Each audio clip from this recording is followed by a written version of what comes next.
காட்ட தாமதம் வேண்டாமம்மா. ஓம் அமிர்தேஸ்வரி நமக. ஓம் நம சிவாயா. ஸோ இன்னைக்கு அருள்மொழிகளில் நம்ம என்ன பார்க்க போகிறோம் அப்படின்னா 12ஆம் அத்தியாயம் பார்க்க போகிறோம். ஓகேவா? அதாவது இது வரைக்கும் நம்ம 11 சாப்டர் பார்த்துருக்கோம். இன்னைக்கு நம்ம 12th சாப்டருக்கு போகிறோம். ஸோ அருள்மொழிகள் மூலமாக நம்ம வாழ்க்கையில் நிறைய சேஞ்சஸ் நடந்திருக்கா இல்லையாடா? ஓப்பனாக ஒத்துக்கோங்க. நம்மளுடைய பேச்சில், குணத்தில், மற்றவங்க கிட்ட பழகிற விதத்தில், அந்த பணிவில், நானுன்ற தன்மையை அழிக்கிறதுல நமக்கே கண்கூடாக தெரியுதா இல்லையா? ஏதாவது ப்ராப்ளம் வந்தால் கூட இது என்ன, இந்த ப்ராப்ளம் என்ன, நம்மளை அடுத்த நிலைக்கு உயர்த்துறதுக்காக தானே வந்திருக்கு, இதை நம்ம எவ்வளோ அழகாக சால்வ் பண்ண போகிறோன்றது தான் நம்ம மேட்ருன்ற அளவுக்கு ரொம்ப லைஃப் ஒரு கேம் ப்ளே பண்ணுற மாதிரியான ஒரு உணர்வு வந்துருச்சு. இந்த அருள்மொழிகள் படிக்க படிக்க படிக்க அம்மா கேம் விளையாடுறாங்க, அந்த கேமில் நம்ம இருந்து ஜாலியாக விளையாட போகிறோம். அது சந்தோஷமான கேமாக இருந்தாலும் சரி, சோகமான கேமாக இருந்தாலும் சரி, இது கேம் தானே அப்படின்ற அளவுக்கு அந்த புரிதல் வந்துருச்சு. எத்தனை பேருக்கு இந்த மாற்றங்கள் வந்திருக்கு சொல்லுங்க? அருள்மொழிகள் படித்ததுனால நம்ம குழந்தைங்கள் சொல்கிறேன், நம்ம ஒரு எக்ஸாம்பிள் சொல்கிறேன். நம்ம அருள்மொழிகளை கேட்டு கேட்டு ஒரு பொண்ணு கமெண்ட் போடும், டெய்லி பேசிஸில் கமெண்ட் போடும். இப்போ அவங்க போடுறாங்களான்னு தெரில, முன்னாடி டெய்லி போடுவாங்க.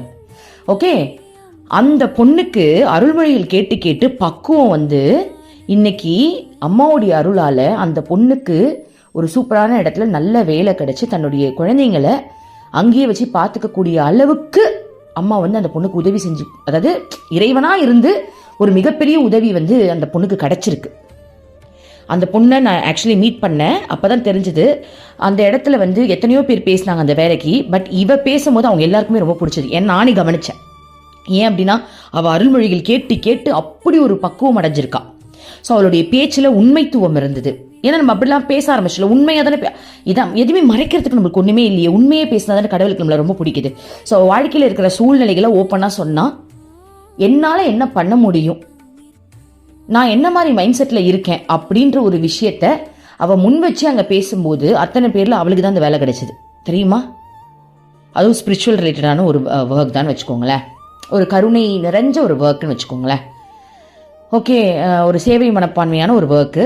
தன்னுடைய பிள்ளைகளையும் பார்த்துக்கிட்டு, கணவன் இல்லை அந்த பொண்ணுக்கு, ஆனாலும் அம்மா பாருங்க உனக்கு இனிமேலுக்கு வாழ்க்கையை நான் சொர்க்கமாக மாற்றி காட்டுறேன்னு அந்த இடத்துல அம்மாவும் வேலை வாங்கி கொடுத்துருக்காங்க. அம்மானா ஒரு இறைவனாக இருந்து வேலை வாங்கி கொடுத்துருக்காங்கன்னு சொல்கிறேன். அம்மா ஆசிரமத்தில் வாங்கி கொடுத்துட்டாங்கன்னு சொல்லலை.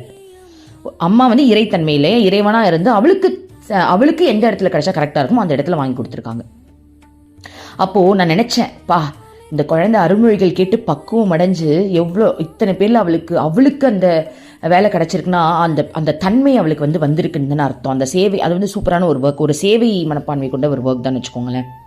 ஸோ அவளுக்கு அங்கே இருக்க இடம், குழந்தைங்கள படிப்பு, அது அங்கே இருந்து வேலை செய்கிறதுக்கான சம்பளம் எல்லாமே அங்கே கிடைக்கிறதுனால அது ஒரு புனிதமான ஒரு விஷயம் அந்த பொண்ணுக்கு கிடச்சிருக்கு. எனக்கு ரொம்ப சந்தோஷமாக இருந்துச்சு. அப்போ நான் நினச்சிக்கிட்டேன், அப்பா அருள்மொழிகள் இல்லைன்னா நம்ம நிலைமை என்ன ஆயிருக்கும்? பக்தி இருந்திருக்கும், ஓகே, பக்தியை வளர்த்துருப்போம். ஆனால் பக்குவம் கிடச்சிருக்குமான்னு கேட்டால் எனக்கு தெரிஞ்சு இல்லைடா. அருள்மொழிகள் கேட்கறதுனால தான்டா பக்குவம் வருது. நானே ஒருத்தவங்க கிட்டே பேசும்போது எனக்கு கோவம் அதெல்லாம் வரல.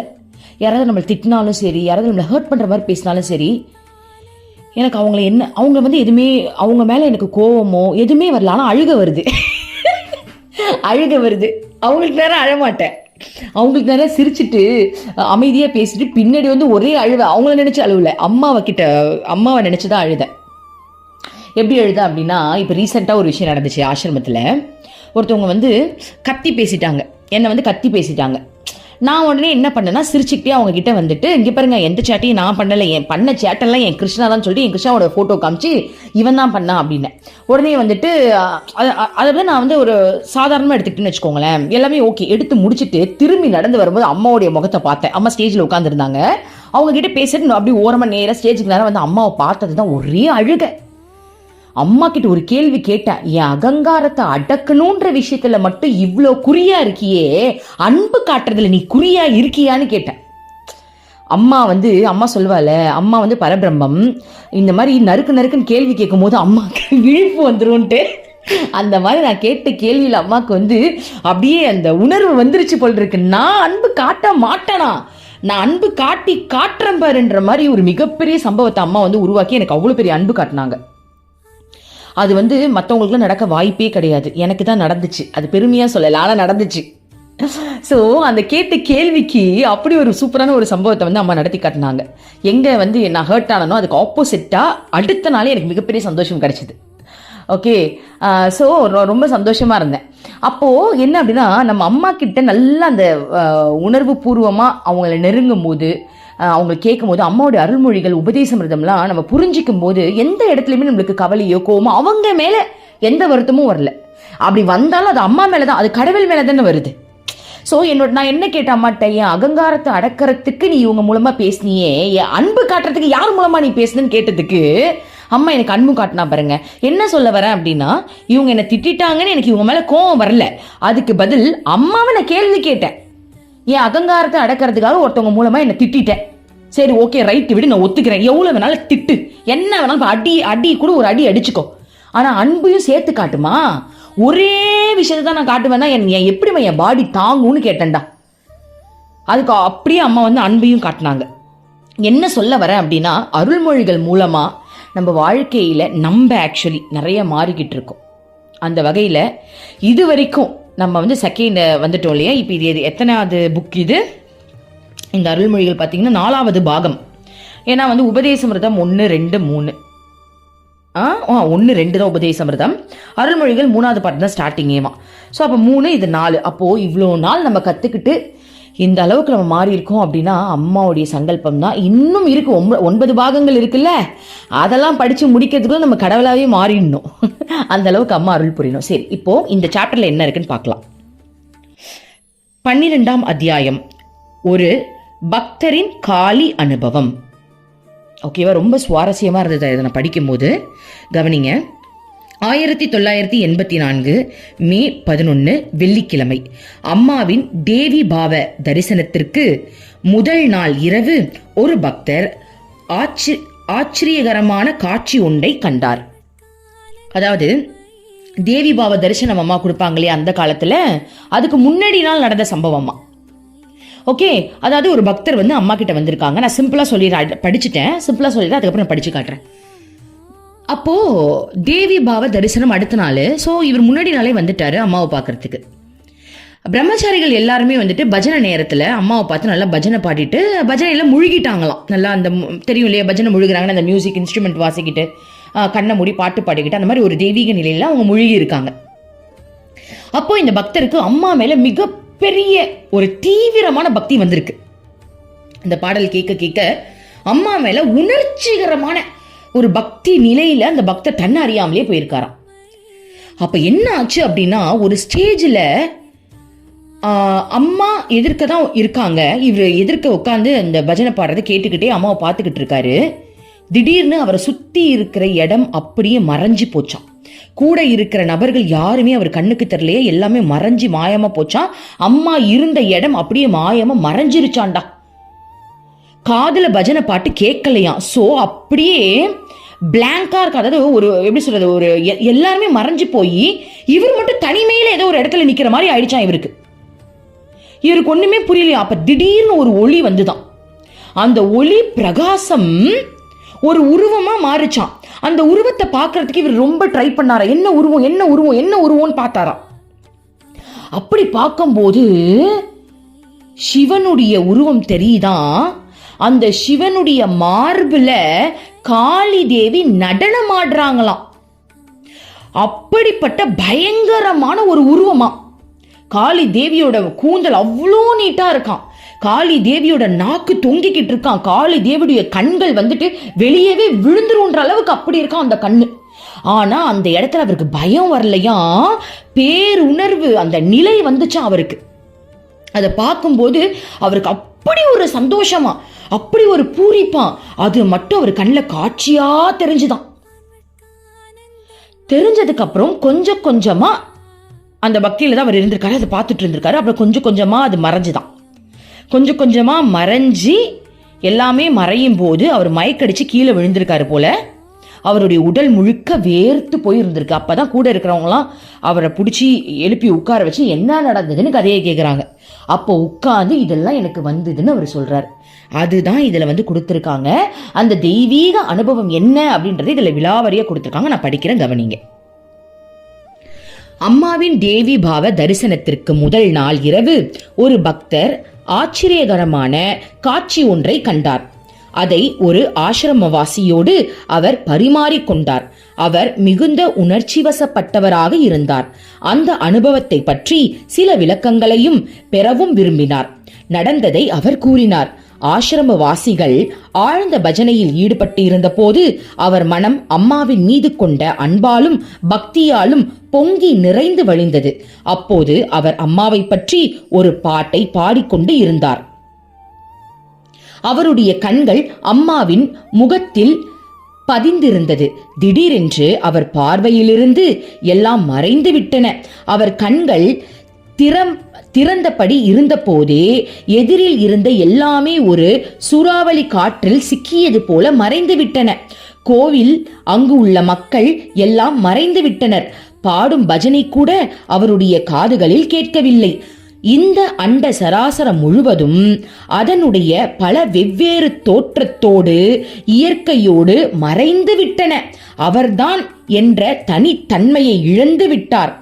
அம்மாவின் வடிவமும் அவருடைய பார்வையில் இருந்து மறைந்து விட்டது. மற்றவர்களை அழைக்கவும் கூச்சலிடவும் முயன்றாலும் கூட அவரால் பேசவோ அசையவோ முடியவில்லை. பிறகு இந்த அண்ட சராசரம் முழுவதும் ஒளி வெள்ளமாக இருப்பதை கண்டார். அவருடைய கண்களால் அந்த ஒளியை பார்க்க முடியவில்லை. சிறிது சிறிதாக ஒரு ஒளி ஒரு வடிவமாக உருவெடுத்தது. அதை காண்பதற்கு மிகவும் முயற்சி செய்து கொண்டிருந்த போது அந்த ஒளி பயங்கரமான, அதே நேரத்தில் மனதை கவர்ந்து இழுக்கின்ற சிவபெருமானின் மார்பின் மீது நடமாடுகிற காளியின் வடிவத்தை எடுத்தது. காளியில் எல்லையற்ற ஆன்மீக மகோனத்தமும் பெருமையும், அவருடைய நீண்ட தொங்குகின்ற நாக்கும், சிவந்து வெளியே வந்து விழுகின்ற பெரிய கண்களும், அவருடைய பல கரங்களில் வைத்திருக்கும் பல்வேறான போர் கருவிகளும் அங்கே தெரிந்தன. காளி மிகவும் பயங்கரமாக இருந்த போதும் இப்போது பார்க்கும்போது காளியிடம் அவருக்கு முன்பு இருந்த எல்லாவித பயங்களும் நீங்கி மிகுந்த புத்துணர்வும் பேரானந்தமும் ஏற்பட்டது. காளியின் வடிவத்தை கீழ்கண்டவாறு அவர் விவரித்தார். காளியின் வடிவம் சிவபெருமான் கூட அருகில் நெருங்க அச்சப்படும் அளவிற்கு இருந்தது. ஆனால் அதை கண்டதன் மூலம் நான் அனுபவித்த அவருள் அருளும் அன்பும் ஆன்மீக பேரின்பமும் அமுதம் போல இருந்தது. மிகவும் இதமான என் மனதில் இருந்த பயத்தையும் மயக்கத்தையும் நீக்கிவிட்டது. பிறகு கொஞ்சம் கொஞ்சமாக எல்லாம் மறைந்து பக்தர் சாதாரண நிலையை அடைந்தார். சாதாரண நிலையை அடைந்ததும் உட்கார்ந்திருந்த நிலையிலிருந்து மயக்கமடைந்து பின்னால் சாய்ந்து விட்டார்.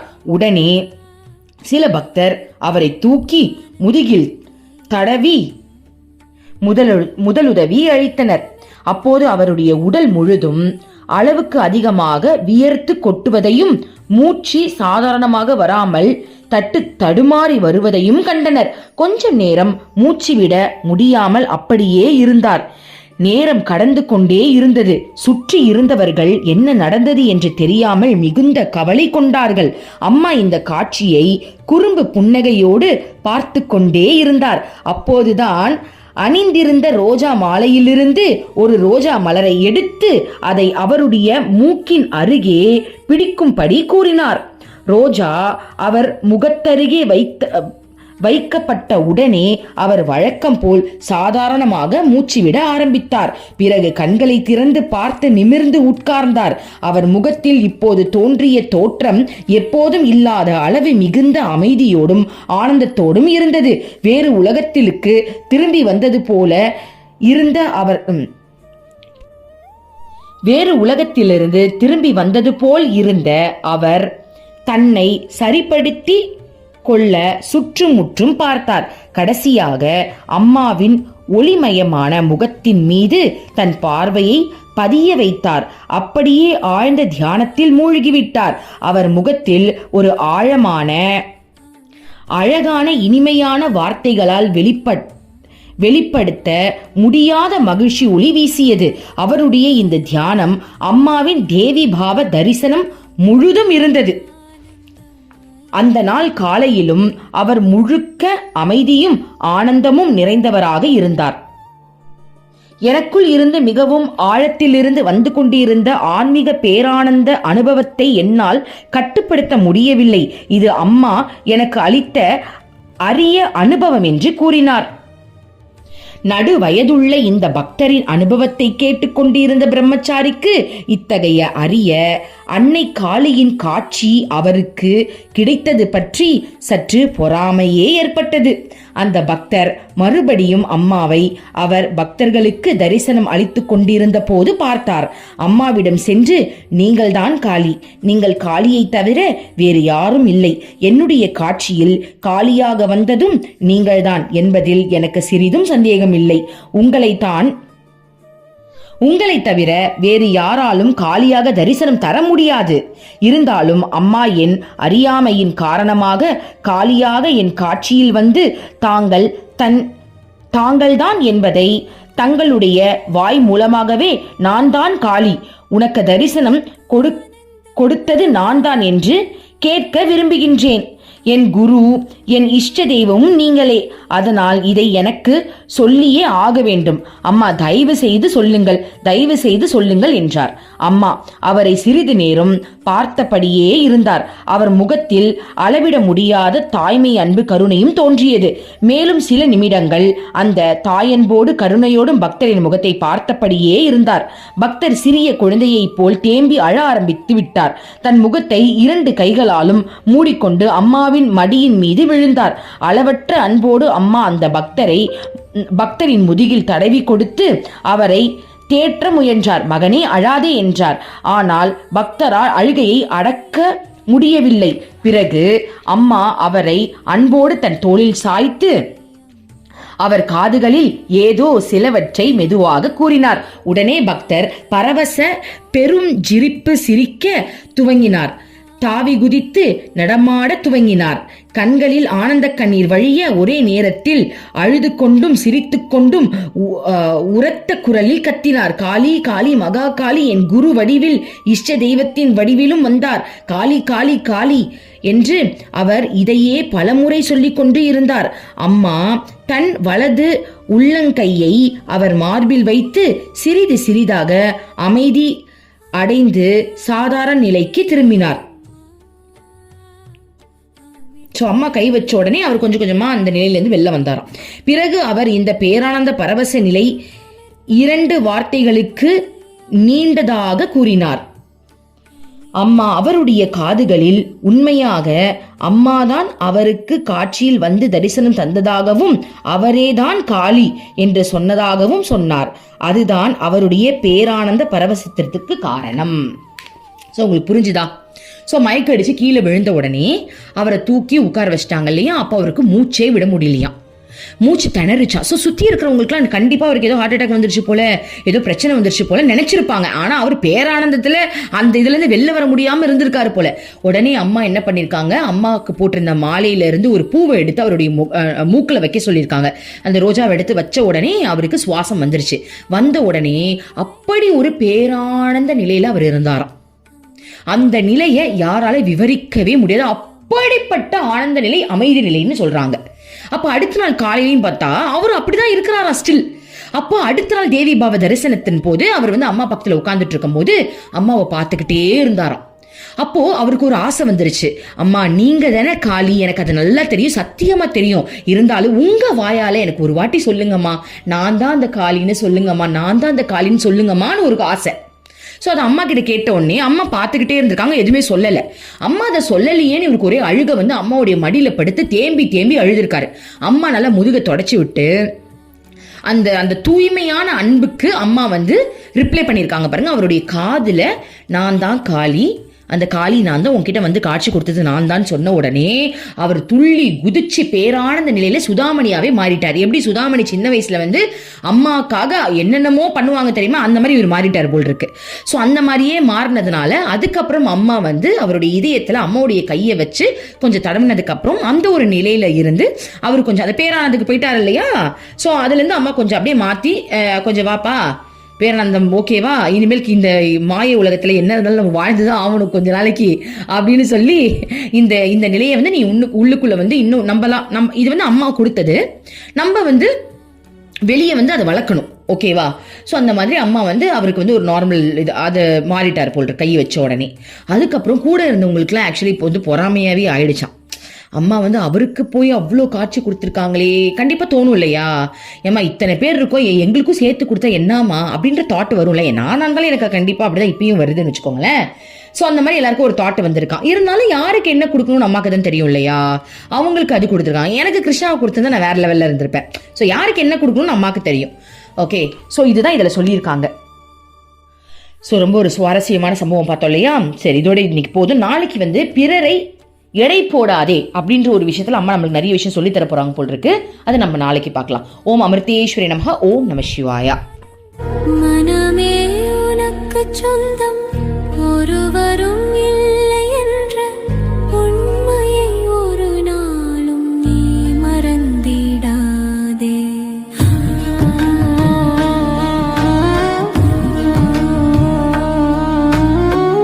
அர்த்தமற்ற கர்மங்களை செய்து கொண்டே சம்சாரத்தில் பயனின்றி நீயும் வீணாய் அலைகின்றாயே. காயமது மாயமதனை சவம் என்று உணர்ந்து கொண்டு சத்தியத்தை அறிந்திட நாம் வழி தேடுவோம். நிலையில்லா உலகினை நிஜமென்று எண்ணிடாதே, மெய்ப்பொருளாம் அந்த சக்தி என்றும் ஒன்றுதான்.